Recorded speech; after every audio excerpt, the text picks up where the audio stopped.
De jour en jour, beaucoup de footballeurs tombent en faillite. Et ça amène bien sûr matière à réflexion. Dans cette vidéo, on va parler bien sûr de ce sujet parce que il y a quelques minutes, je suivais bien sûr un documentaire où on parlait bien sûr de Marcel Desailly, comme quoi il est tombé en faillite parce que bon, il aurait fait un enfant bien sûr qui a 10 ans aujourd'hui, donc s'il ne reconnaît pas bien sûr la paternité et la maman lui réclame bien sûr une pension alimentaire de 5 000 euros par mois et des sociétés qui ne génèrent plus de revenus, ces sociétés au Ghana, en France, tout ce que vous voulez. Et cette histoire, ces dernières années, devient bien sûr récurrente. C'est-à-dire des footballeurs qui, au soir de leur carrière, tombent en faillite. Je t'en prie, suis cette vidéo du début jusqu'à la fin parce que même si tu es en début de carrière, ça va te servir. Même si tu n'as pas encore commencé ta carrière, en tout cas, sois averti. Maintenant, même si tu es au niveau professionnel et tu es en train de faire ce que tu veux aujourd'hui, tu fais la Java, tu fais la fête, tu fais tout ce que tu veux. Suis cette vidéo du début jusqu'à la fin. Je vais te donner des conseils en matière de finances, bien sûr, pour pouvoir gérer tes revenus en tant que footballeur. Parce que c'est très important. C'est un aspect qu'on oublie souvent. Vous voyez, beaucoup de personnes font des contenus, c'est-à-dire pour les footballeurs, mais ils n'abordent jamais ces sujets-là. Et ce sont des sujets qu'on doit pouvoir aborder désormais, si on veut réellement bien faire les choses. Ouais. Donc, suis cette vidéo et en tout cas, aide-moi, like la vidéo, abonne-toi et n'oublie pas d'activer la cloche de notification. La première des choses, c'est que dans les centres de formation, il faut que les gens mettent en place des systèmes, bien sûr, pour apprendre aux enfants à, voilà, et en tout cas, au soir de ta carrière, ou bien quand tu es en train de jouer, quand tu es au prime, bien sûr, voilà ce que tu dois faire. Quand vous êtes en train de jouer, vous commencez pas à gagner de l'argent. Même en centre de formation, il y a certains qui gagnent de l'argent, c'est-à-dire ceux qui ont des contrats, aspirants, stagiaires, tout ce que vous voulez, il y a beaucoup de contrats. Même si c'est 3 000 euros que tu gagnes, mets quelque chose de côté. Ce que tu vas mettre de côté systématiquement, comme c'est un début, 10% de côté. Et ces 10%, tu ne vas jamais toucher ces 10% là. Et ce sont ces 10% qui vont te permettre, quand tu seras bien sûr majeur, quand tu auras 18 ans, tu vas commencer par investir. Maintenant, voilà le deuxième point, investissement. Quand on parle d'investissement, vous allez voir des conseillers financiers. Quand vous êtes un footballeur à succès, des gens viennent vous proposer bien sûr des investissements, des trucs. Non, écoutez votre cœur. Et aujourd'hui, il y a tellement de vidéos sur YouTube qui vont vous orienter dans ce sens. Le mec qui vient avec une affaire, c'est un apporteur d'affaires et il va venir avec l'affaire qui l'arrange lui. Il ne regarde pas forcément ce qui va t'arranger toi. Peut-être que bon, c'est aussi ton agent parce que les agents, vous leur faites confiance parce qu'ils vont gérer bien sûr votre carrière et l'après-carrière, tout ça là. Et tu fais confiance au gars, c'est ton agent, il est en train de préparer bien sûr ta reconversion et il t'apporte bien sûr des business. Et sans analyser, tu commences pas à te mettre dans ces business, tu commences pas à investir de l'argent et voilà, ça tombe à l'eau. Donc, écoute ton cœur, va regarder des vidéos, abonne-toi à des chaînes. Quand tu joues déjà, abonne-toi à des chaînes business, des chaînes qui parlent business, qui vont te permettre bien sûr d'investir ton argent, de savoir là où tu vas mettre bien sûr ton argent. Parce que tu peux jouer et amasser bien sûr des millions d'euros et investir. Tu as fait le truc, tu as investi dans des business qui n'ont pas prospéré. Et au soir de ta carrière, tu vas commencer par errer, tu vas commencer par faire truc. Maintenant, si tu veux des conseils en matière de business, finance, tu peux t'abonner aussi à ma chaîne YouTube, Louis Pampi. Là, on donne des conseils en matière de finance. Donc, c'est l'erreur que commettent bien sûr les footballeurs souvent. Maintenant, l'autre chose, c'est que, bon, les gars, ils ne savent pas rester en couple. C'est-à-dire, ils ne savent pas choisir bien sûr leur compagne. Les footballeurs choisissent souvent des femmes.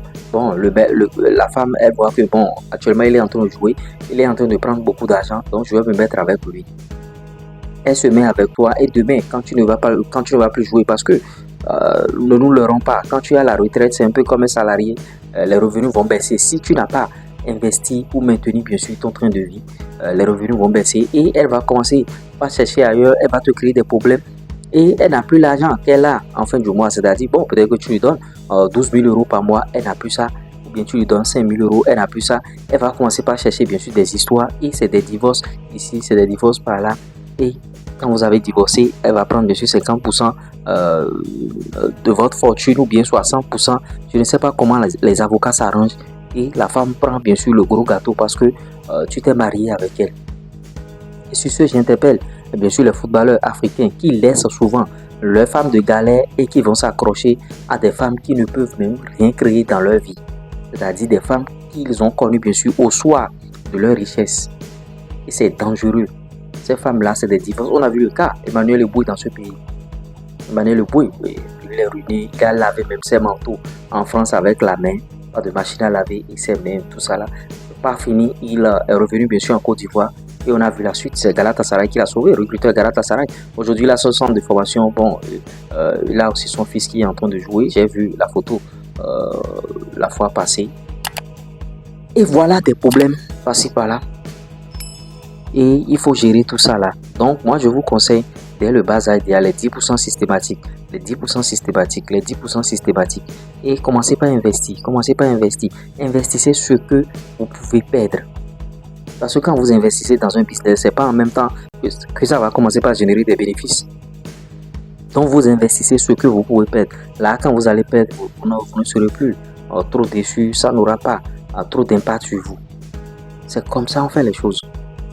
Parce que moi, à chaque fois quand je vois tel footballeur encore en faillite, tel footballeur en faillite, tel footballeur en faillite, ça me fatigue. Et je tenais à faire la vidéo avec vous. Et dire au centre de formation, il faut mettre des programmes en place. Mettez des programmes en place pour conseiller vos footballeurs dans ce sens. C'est-à-dire par rapport à ta carrière. Tu es au haut niveau aujourd'hui. Demain, tu ne sais pas ce qui va arriver. Donc, commence par faire ci, commence par faire ça. Et les parents de footballeurs aussi, veillez scrupuleusement à ça. Vous voyez Kylian Mbappé, il est en train de jouer au Real Madrid aujourd'hui. Mais il possède déjà le stade Maleb Camp. Son agent, son Djekula, le jackpot qu'il a ramassé bien sûr dans sa signature de contrat au Real Madrid, il a investi au stade Maleb Camp. Et il est propriétaire majoritaire bien sûr du stade Maleb Camp. Il a déjà un club. C'est un investissement. C'est de l'argent. Maintenant, bon, s'il a un club, c'est pas fini. Il doit tourner le club, payer les salaires, tout ça là. Et ça gère, ça gère. C'est sa famille qui gère tout ça là. Donc, voilà ce que vous devez faire. Voilà les points clés, ce que vous devez faire bien sûr dans votre carrière. Likez les vidéos, partagez nos vidéos au maximum. Vous voyez. Maintenant, si vous avez besoin de beaucoup plus de conseils, plus de 129 53 63 87 30. Maintenant, les footballeurs qui me contactent et qui disent que bon, en tout cas, j'ai besoin que vous m'envoyez dans un club, j'ai besoin d'un lycée 30 ans, sans consultation, si je n'ai pas d'entretien avec vous, il y a rien. Je ne peux rien faire pour vous. Et l'entretien n'est pas gratuit. Je dois checker la carrière du joueur. Je dois voir de quel joueur s'agit-il, qui est devant moi réellement. Vous voyez, c'est pas facile. Et vous voyez le temps que je mets avant de venir faire des contenus sur la chaîne ici. Ça prend déjà du temps. Ça veut dire que j'ai d'autres occupations, j'ai d'autres choses à faire. Je n'ai pas que ça seul à faire. Donc, acceptez que le temps soit payé. Les footballeurs n'aiment pas, les footballeurs qui sont sur la chaîne ici, n'aiment pas prendre bien sûr des consultations. Hein. Ils n'aiment pas tout ça là. Et bon, en tout cas, ils sont là, tout ça. Donc, voilà le sujet. Ne soyez plus ruiné. Ne soyez plus ruiné. Et peut-être qu'aujourd'hui, tu es en train de gagner de l'argent. Mais en tout cas, mon frère, commence par investir cet argent-là. Ça va beaucoup t'aider. Je sais de quoi je parle. S'il y a des footballeurs qui pensent que bon, qui pensent le contraire, ils peuvent mettre un commentaire et on va en débattre. En tout cas, par rapport à ce sujet, il n'y a pas de contraire même. Sachez aussi avec qui vous mettre. Des épouses qui vont vous mettre en bateau. Vous voyez ce qui se passe déjà même quand vous n'êtes pas avec la fille. Vous allez vous amuser avec une fille. Elle peut se gifler, elle peut se griffer. Et après, elle dit que bon, que tu l'as violée. On a vu des cas Neymar, on a vu beaucoup de sujets dans ce sens. Les femmes, quand elles voient les footballeurs, c'est autre chose. Elles savent que les footballeurs ont l'argent. Donc, elles vont créer des trucs pour ruiner le gars, pour mettre le gars dans une situation inconfortable, ce qui n'a pas accepté. Et vous voyez, et ça part dans tous les sens. Donc, moi, je vais vous éviter tout ça là. Allez vous abonner à ma chaîne Bulpampi et ça va vous aider. Il y a des conseils financiers là-bas. Il y a des conseils en finance là-bas, tout ce que vous voulez. Tout ça là. Quand j'ai vu le cas Marcel Desailly, moi je me disais que bon, le gars il a déjà réussi. Bon, des fois je le confonds même à Lilian Thuram. Lilian Thuram, ce sont ses enfants qui sont à l'Inter de Milan, tout ça. Lui, bon, au moins lui, il a su placer ses enfants. Maintenant, on n'a pas vu d'enfant de Desailly. Marcel Desailly a fait une grosse carrière, le rock, comme on l'appelle bien sûr. Mais malheureusement, on n'a pas vu bien sûr ses enfants. Et l'enfant qu'il a, peut-être, ils ont dit qu'il est en train de renier, bien sûr, la paternité. Reste à savoir encore s'il est réellement en train de renier, bien sûr, cette paternité-là. Et on lui crée de l'argent, 5 000 euros par-ci. Et il doit encore de l'argent aux impôts, c'est-à-dire des redressements fiscaux allant de 273 000 euros. Tout ça là, vous voyez, il a des appartements actuellement, il a des sociétés au Ghana et il a des sociétés en France qui ne tournent pas, selon le documentaire que j'ai suivi. Donc, ne tombez pas dans cette situation. Maintenant, par rapport à ce documentaire, des gens mettent encore en commentaire, non, c'est faux, il a de l'argent, il a de quoi vivre, il a de quoi faire ci, il a de quoi faire ça. Vous pouvez être milliardaire aujourd'hui. Vous ne savez pas de quoi demain est fait. La route. C'était moi, l'URES. En tout cas, tout à l'heure.